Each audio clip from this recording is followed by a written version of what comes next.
আসসালামু আলাইকুম সুপ্রিয় শিক্ষার্থী, welcome back to my channel Arifa's English care. ছাত্রছাত্রীরা, আজ আমরা আলোচনা করব ভার্ব কখন সিঙ্গুলার এবং কখন প্লুরাল হয়। Let's get started. ছাত্রছাত্রীরা, তোমরা অনেকেই সিঙ্গুলার নাউন এবং প্লুরাল নাউন চেনো এবং তাদের ব্যবহার সম্পর্কেও জানো, কিন্তু তোমরা কি জানো ভার্বেরও সিঙ্গুলার এবং প্লুরাল ফর্ম আছে?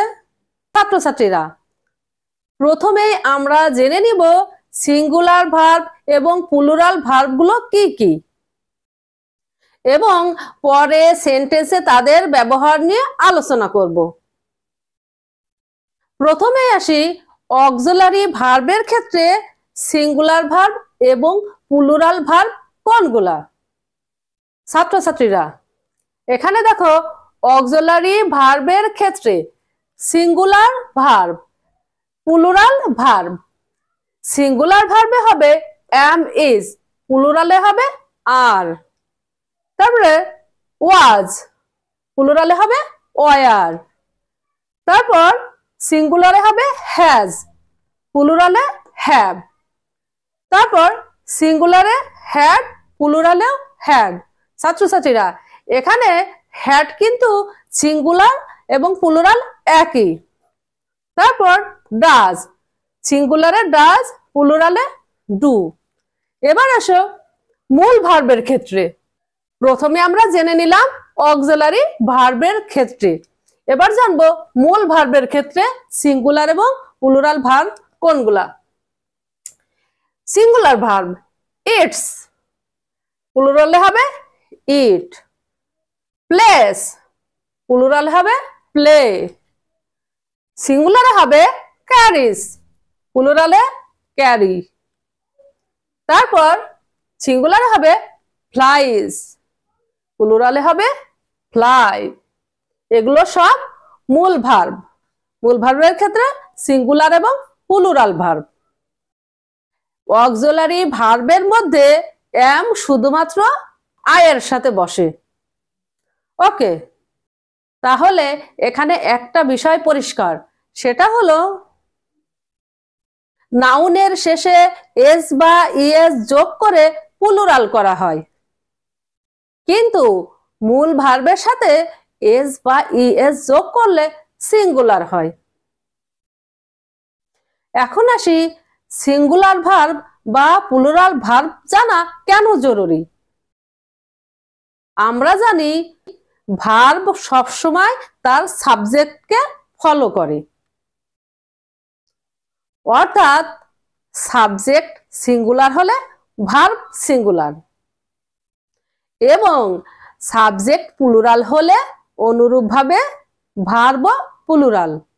যেমন হি ইজ এ টিচার, এখানে হি সাবজেক্ট, হি সাবজেক্ট এবং উহা সিঙ্গুলার, সেজন্য ভার্ব ইজ ও সিঙ্গুলার হয়েছে।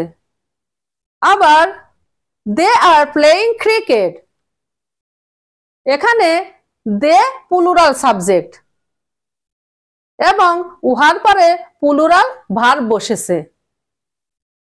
সুপ্রিয় শিক্ষার্থী, আবার মূল ভার্বের ক্ষেত্রে সিঙ্গুলার এবং প্লুরাল কিভাবে হয় সেগুলো সেন্টেন্সে দেখে নাও। যেমন the boy flies a kite, the boy flies a kite. এখানে দ্য বয় সিঙ্গুলার, সেজন্য ভার্ব সিঙ্গুলার হয়েছে। এবং the boys fly a kite, এখানে দ্য বয়েজ প্লুরাল, সেজন্য ভার্ব প্লুরাল হয়েছে। কিন্তু ছাত্রছাত্রীরা, সাবজেক্টে একের অধিক শব্দ থাকলে উহাদের মধ্যে হেড ওয়ার্ড অনুসারে ভার্ব বসে, অর্থাৎ হেড ওয়ার্ড সিঙ্গুলার হলে ভার্ব সিঙ্গুলার এবং হেড ওয়ার্ড প্লুরাল হলে ভার্ব প্লুরাল হবে। যেমন the colour of her eyes is blue এবং the books on the table are new.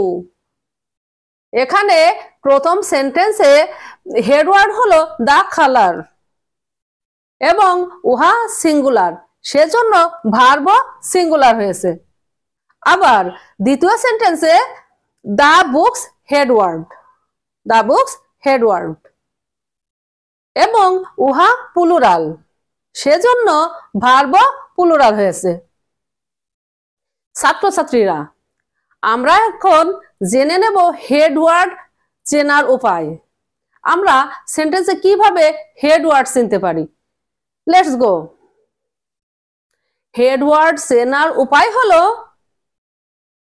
সম্পূর্ণ সাবজেক্টটি বাংলায় অনুবাদ করার পর যে ওয়ার্ডটি শেষে বসে সেটি হেডওয়ার্ড। যেমন প্রথম সেন্টেন্সে the colour of her eyes, the colour of her eyes এটির অনুবাদ করলে হয় তাহার চোখগুলির রং।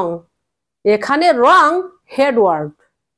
আবার দ্বিতীয় সেন্টেন্সে the books on the table, দ্বিতীয় সেন্টেন্সে the books on the table, টেবিলের উপর বইগুলো।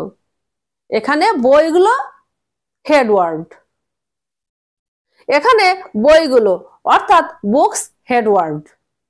সুপ্রিয় শিক্ষার্থী, তাহলে আজকের ক্লাসে আমরা কি শিখলাম? আজকের ক্লাসে আমরা শিখলাম ভার্ব কখন সিঙ্গুলার এবং কখন প্লুরাল হয় এবং সেন্টেন্সে ইহার ব্যবহার। আরো শিখলাম সিঙ্গুলার এবং প্লুরাল ভার্ব কোনগুলা। ওকে ছাত্রছাত্রীরা, আজ এখানে শেষ করছি। আবার দেখা হবে অন্য কোনো নতুন ক্লাসে নতুন টপিকস নিয়ে।